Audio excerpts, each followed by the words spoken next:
Welcome back. ಇನ್ನು ಉಳಿದ ಪ್ರಮುಖ ಸುದ್ದಿಗಳನ್ನು ಒಂದೊಂದಾಗಿ ನೋಡ್ತಾ ಹೋಗೋಣ. ಗೃಹ ಸಚಿವ ಆರ್ಗ ಜ್ಞಾನೇಂದ್ರ ಅಯ್ಯಪ್ಪ ಸ್ವಾಮಿ ಮಾಲಾಧಾರಿಯಾಗಿ ಇರುಮುಡಿ ಹೊತ್ತು ಅಯ್ಯಪ್ಪ ದರ್ಶನ ಪಡೆದಿದ್ದಾರೆ.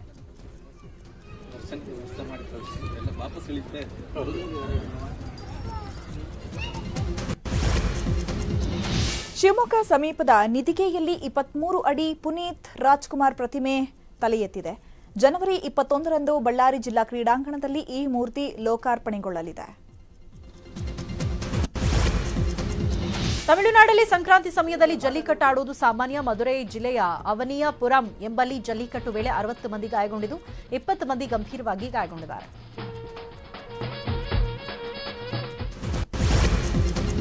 ಹಾಸನದ ಸಕಲೇಶಪುರ ತಾಲೂಕಿನ ಈಶ್ವರಹಳ್ಳಿ ಗ್ರಾಮದೊಳಗೆ ಭೀಮಾ ಎಂಬ ಆನೆ ದಿನನಿತ್ಯ ಎಂಟ್ರಿ ಕೊಡ್ತಾ ಇದೆ.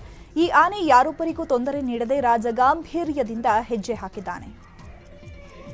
ಡಿಜಿಟಲ್ ಮಾರ್ಕೆಟಿಂಗ್ ಕಲ್ತ್ಬಿಟ್ಟು ನಿಮ್ಮ ಪ್ರಾಡಕ್ಟ್ಸ್ ಅನ್ನ ಮತ್ತೆ ಸರ್ವಿಸಸ್ ನ ಪ್ರಪಂಚಕ್ಕೆಲ್ಲ ಮಾರಾಟ ಮಾಡಬೇಕಾ?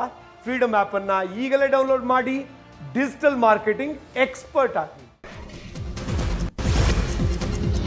ಉತ್ತರ ಪ್ರದೇಶದ ಅಲಿಗಢದಲ್ಲಿ ಟಾಮಿ ಹಾಗೂ ಜೇಲಿ ಎಂಬ ನಾಯಿಗಳ ಮದುವೆ ಮಾಡಲಾಗಿದೆ. ಅದ್ದೂರಿಯಾಗಿ ನಾಯಿಗಳ ಕಲ್ಯಾಣ ನೆರವೇರಿದ್ದು ಜನರು ಡಾನ್ಸ್ ಮಾಡಿ ಸಂಭ್ರಮಿಸಿದ್ದಾರೆ. ರಸ್ತೆ ಅಪಘಾತದಲ್ಲಿ ಗಾಯಗೊಂಡಿದ್ದ ಕ್ರಿಕೆಟಿಗ ರಿಷಬ್ ಪಂತ್ ಆರೋಗ್ಯದಲ್ಲಿ ಚೇತರಿಕೆ ಕಂಡಿದೆ. ಈ ಕುರಿತು ಸ್ವತಃ ರಿಷಬ್ ಪಂತ್ ಟ್ವೀಟ್ ಮಾಡಿ ನಾನು ಕ್ಷೇಮವಾಗಿದ್ದೇನೆ ಅಂತ ಹೇಳಿದ್ದಾರೆ.